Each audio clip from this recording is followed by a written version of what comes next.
think the biggest attribute I've looked for when looking at a mid-market company of the year is having a strong and empowered management team that has a clear strategy and a clear goal for the long-term future. During the downturn, companies had to learn more about their businesses, had to understand what were their key core strengths, weaknesses, risks, costs, and realign their objectives and operations. This has left them better placed to take advantage of the opportunities of the improving economic environment.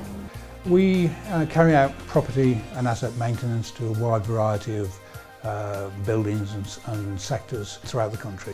We're achieving sustainable growth by focusing on the quality we provide for our customers and also making sure that we establish long-term relationships with customers.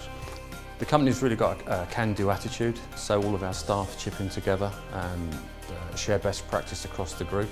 Here at Cannon Technologies, we build and equip high-performance turnkey data centres.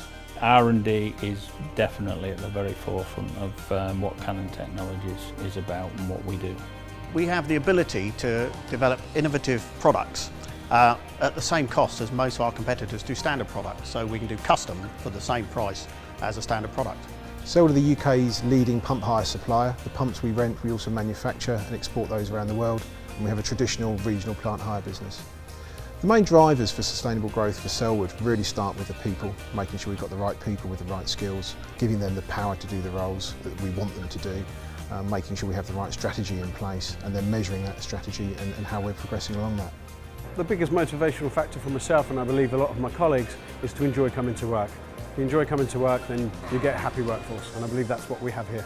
Even with a market-leading position, increasing competition in global markets mean that it's fundamental that companies maintain exceptional customer service in order to build brand loyalty and retain customers. If customers know that they're getting a good product and enjoy working with your company, then they'll want to work with you again. And repeat business forms a very significant part of our workload. It's always having an eye to what's next, whether that's improving an existing product, an existing technology, whether it's making a process more efficient. It's always looking at what the next thing is. I think the other really crucial point is continuous investment in research and development is so important. I've seen a number of examples where companies allow their scale of investment in R&D to drop, and it has a really significant impact very quickly. And it always takes a lot longer for a business to scale back up. Some of the contributing factors to the success of the company are our ability to adapt and change to the market demands, locally and internationally, coupled with a very strong corporate strategy, part of which is to grow the business internationally and transition the company from a product supplier to a full turnkey solution provider. The businesses that often tend to succeed when going into overseas markets are not afraid to take calculated risks. Too many businesses that have failed have sat on the fence and have not got out of their comfort zone and gone into some of these overseas markets when the opportunity was right. Those who have succeeded have also done their research up front. They have taken professional advice, they have used government agencies such as the UKTI.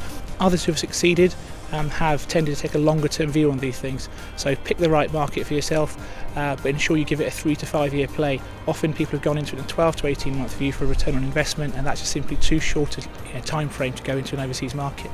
I think a challenge that mid-market companies can face is, as they grow, is managing that growth, whether that's through the management structures they put in place, attitude to investment, attitude to innovation, so that the business doesn't become stifled by layers of bureaucracy.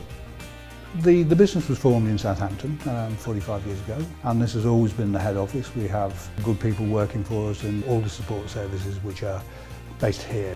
Our highly skilled workforce all live generally locally. Also, the network of ports that are available enhance the opportunities to export.